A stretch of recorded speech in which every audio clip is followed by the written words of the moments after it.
My name's David Bobbitt, and I served with Delta 1-4, 1st Platoon, 1st Squad. Went in country May 27th, 1968.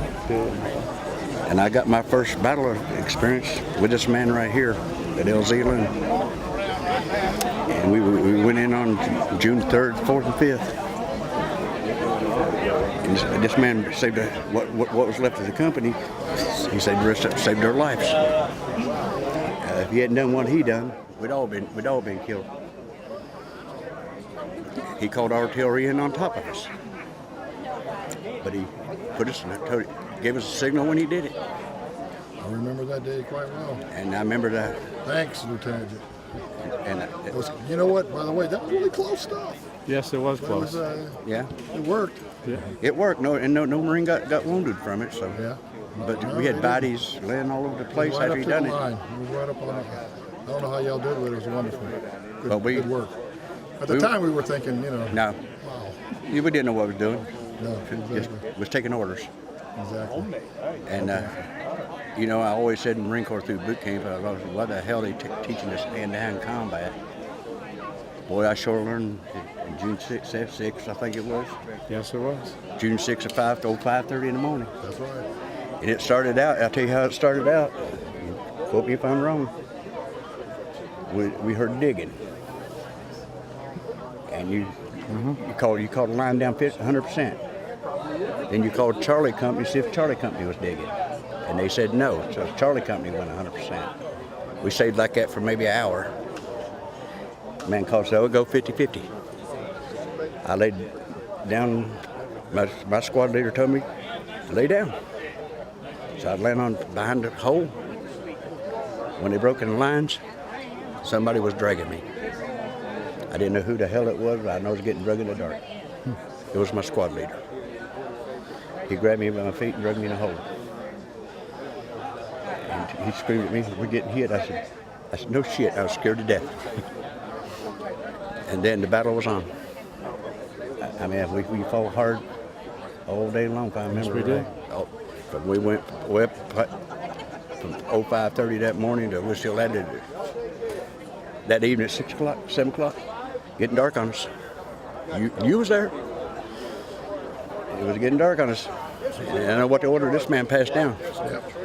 Quote me if I'm wrong. We're going off this mountain. If we don't, we're all going to die. So he said, pass the order down. So every 15 minutes, 3 men leave this hole, and those that make it, we'll meet up at Saigon, south of Quezon. Well, lucky we heard this Axel, whoever what the hell his name was. We didn't know what actually was. This man didn't know what actually was. He's screaming over the radio, "I think we got enough damn Axels." I calling me, I want some help. We're going to die up here. I need to get my men off this ridge. So he says, "Oh, this is Axels." We finally figured out it was General Davis, Ronald Davis. We figured it out. We didn't know help. He says, he's on his mind. I know what's on his mind. They ain't going to send no help. They've been sending none all day. Why are they going to send something now? It's getting dark. In the distance, we heard helicopters, and we screamed up the line. We heard helicopters, heard choppers. I looked down in the distance coming in, seen 2 choppers coming. One of them had a screaming eagle on the front. I'll never forget. One of them was Army. And he was screaming, "Don't see ELZ." And one of the boys was lighting up down there with the Bic lighter. And he said, "Got your mark." First chopper came in, took off. He's still on the ground with his men. And he was screaming since it was first squad, last squad down that end. He waited. This man waited till every one of us come up that hill to get on that chopper. Because the chopper landed on the upper ridge where you was at. It didn't land on the lower ridge. So we run up there. This man waited for every one of us, and I was running with the machine gun bandoliers. And it was heavy, and I was slinging. I don't care Gooch got him or what. I was just trying to get rid of him. I was running by in front of this man.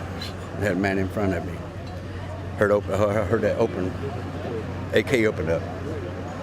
I don't know where he got hit. I don't know whether the guy in front of me. None of us stopped running. And this man was pushing me up the ramp of the helicopter. We go on together. I'm kneeling down beside of him on the chopper. I look over and I see this man's whole leg over covered with blood. And the other guy in front of us, I think he got a scratch or two. And this is when if you remember right, I looked out the chopper door. We left a man on the ground. There was a man on the ground yet. And he made it out. He became supply sergeant at Point Tree. Oh, really? Yeah. I met him months later. He never remember his name, but I know he was supply sergeant at Plum Tree. And everybody saying this one didn't make it, his name was King. I know his name wasn't King. King was another guy. So it wasn't PFC King. So PFC King's body was returned back about 4 or 5 years ago. Well, there was a chopper that went down. Yeah, that one over Charlie chopper. Yeah, and H&S. Yeah, I watched it. Yeah. I watched that whole chopper. It came. Where we was at, we could see Charlie Company, and seen chopper lifting out. But all of a sudden, he starts spraying stuff out the back. And I told Catman, I said, he's dumping fuel. He's too heavy. Right. No, he wasn't too heavy. He got hit with an RPG. So, because then when he went out, he just went straight down the mountain. Yeah. And they say they sang Marine Corps hymn. I was too damn scared to hear it. But I guess they did. Yeah, Charlie Company did. Charlie Company did, and I guess they did. Yeah. But I was too scared to hear it because, remember Barry, black guy? Had him over right here. No. He took out eight damn kooks. They done killed two the guys in the hole with him. And you remember Jerry Phelps? No. Yo-Yo? Yo-Yo, I remember. Well, Jerry and Yo-Yo hung together, and that black guy was with him, in the hole next to him. Jakovich. His name was Barry. Remember Don Jakovich? He jumped up out of the hole and he did what he needed to do. And that's what Jerry's telling me. He said he put bodies in front of him. And I run out, and that morning was delivered, taking the ammo around. I'll never forget it. I wake up thinking about it. Them gooks bodies laying out there. The sun hit them. What do you see? Steam. See steam coming off the body. They hit you guys hard up on that end. They got us on the other end, but not as hard as you guys. They got up on that end. First, it was second, third platoon up there got hit hard. And down where we were at, we got hit, but not as hard as you guys did. And what were you thinking? What were your thoughts on that? If you want to share anything. Well, just to start off, I was Second Lieutenant Michael Jackson. I was in country in October 1967, went to Charlie Company. Second Platoon was their platoon commander for about 2.5 months before I was wounded. And came back, did not get my platoon back. I was not very happy about that. I was weapons platoon commander. Made first lieutenant, was weapons, got promoted to XO of Charlie Company with Captain Negron, who just came in. And a lot of other officers were killed in Bravo Company, and I ended up being company commander of Delta Company, and the colonel moved the captain from Delta Company to Bravo with some other officers. So I'd been maybe 3 weeks before we went out to LOON. I was trained by the best the Marine Corps had to offer. I was trained by my drill sergeant, platoon leader, platoon sergeant, who would later win the Medal of Honor. He taught me how to be an officer, but my Marines taught me how to be a combat officer. So I learned from them. I trusted them, and I did what I needed to do.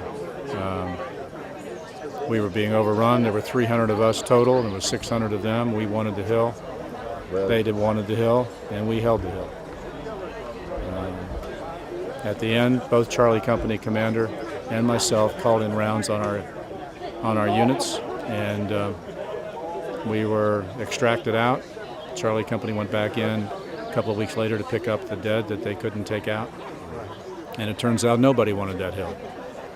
We didn't want it anymore, and the North Vietnamese didn't want it anymore either.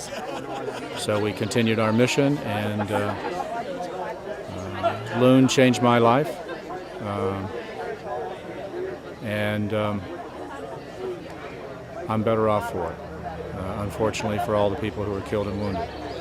But I'm better off because of the people like this Marine and like Everington and others made me a better person.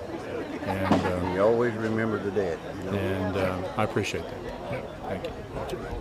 Thank you. Thank you. So how